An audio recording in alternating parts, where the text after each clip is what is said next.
Alright guys, welcome back to the channel. It's been quite a while since we uploaded a video. And today you can tell we're actually in a new environment in terms of our videos go, which is in a kitchen.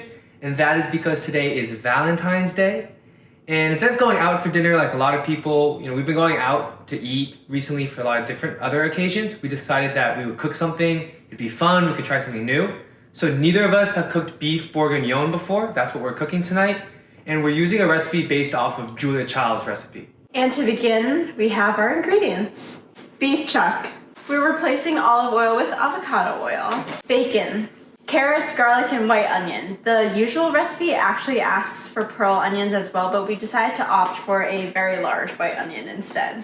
We're also using salt, pepper, and flour. Chianti red wine. Tomato paste. Dried bay leaves and dried thyme. Butter. White mushroom. Chicken stock instead of beef stock. First, we're going to dice the onion and cut the carrots.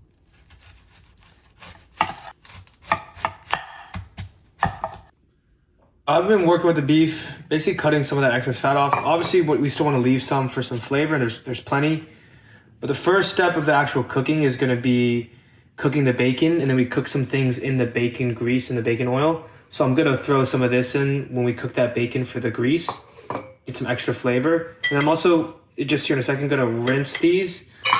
The recipe actually doesn't necessarily call for bone in. It's just what I happen to get, and bone can add some extra flavor, but I'm gonna rinse it so in case there's any bone shards or anything, we don't get that inside our dish.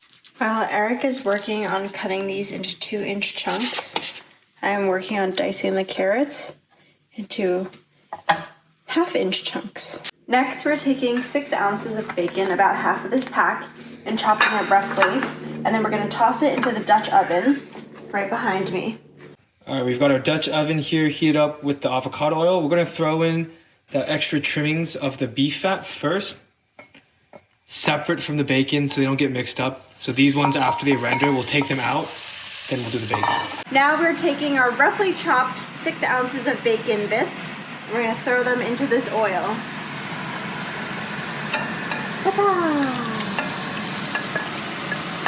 This one will undergo a similar process of just rendering out the fat, and then we'll scoop it out. Now we're browning the beef on all sides in that bacon grease and I guess its own fat as well.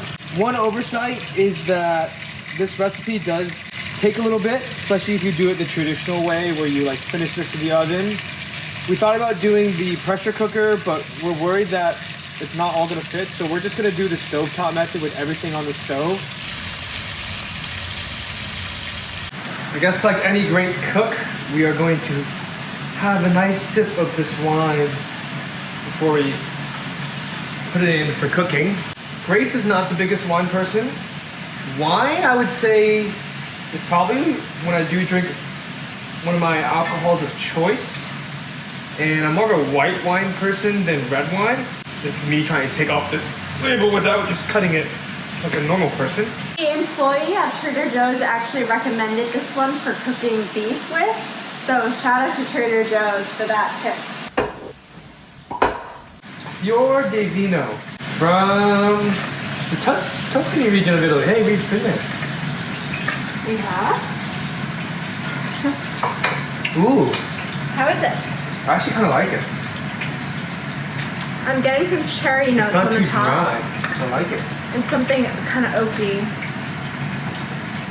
Oh, you know what's funny? It says cherry tones and oak. So I got 2 of the notes. Throwing onion and carrot. There's our 4 cloves of garlic minced. We're gonna return both the bacon and the beef, right? Mm-hmm. Okay. 3 cups of our wine. 2 cups for a milder sauce, 3 cups for a more hearty sauce. I say we go for the 3 full cups? heartiness, yeah. Wow, there's not gonna be enough to drink after. A little less than 3, how about that? And because we're using just a little bit less, this recipe calls for 3 pounds of beef, so I'll just do a little under. Do 1 3/4 cups of the stock. Salt and pepper, I'm really honestly just gonna kind of eyeball. And we like black pepper, so we're gonna go in with a bunch of black pepper. We can always add more later.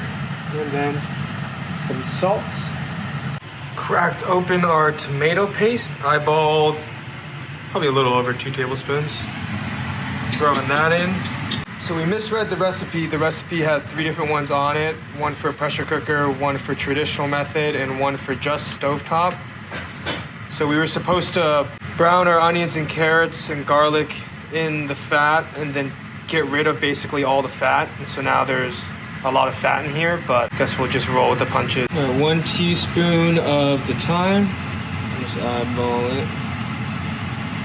Bay leaves as well.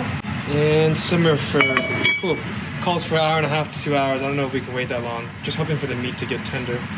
It's been cooking for about 5 minutes, but it already looks and smells amazing. Just look at how much the color has changed. Now it's this brown tone. Final step before we take it off the stove is to cook our mushrooms and then eventually add it into the pot. They asked for 2 tablespoons of butter, and I have the New Zealand Kirkland butter. So we take the 2 tablespoons, just throw it into our pan, and let it melt down. The instructions say that we should wait for the foam to subside, but we're a little bit impatient, so we're just gonna pour the mushrooms in.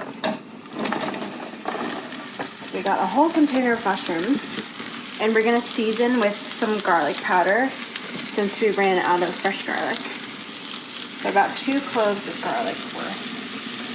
That seems about right.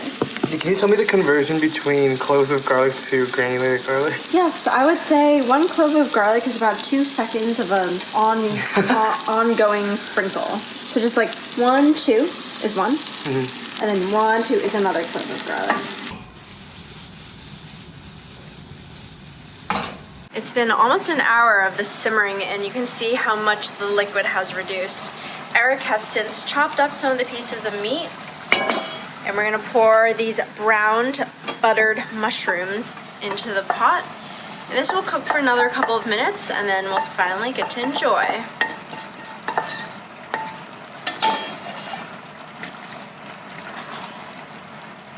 Our beef bourguignon is finally done. Look at that. Looks amazing. We're gonna scoop it up and then finally get to eat.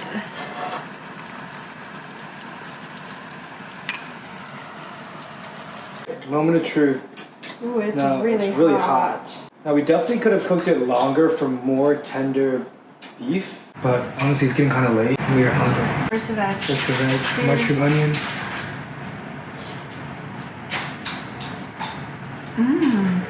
Wow, the sauce turned out pretty well, huh? It's so flavorful. And we didn't use the bouillon cube. I feel like almost if we did the bouillon, we'd make it too salty. I think it would have had more of an umami base. Like this is very strongly red wine. Right, the meat. Here, the meat. Good. Relatively easy to make, honestly, but in the future we would leave more time so we can actually stew it, so the meat's even more tender. But honestly, like I'm pretty impressed with where we got. And we honestly, like we made a mistake too in the middle, so. Super Flavorful. The textures are really good together. You kind of get this thicker sauce, and you get the tender meat. And then you get all the different vegetables, the kind of crunchy onion, the soft mushroom, and then there's some carrots in there that also stayed a little bit crunchy. I feel like it'd be actually good with like some rice, honestly. Alright, well, that's it for our first cooking video. I'd say it went pretty well. Had a couple hiccups, but it was fun nonetheless.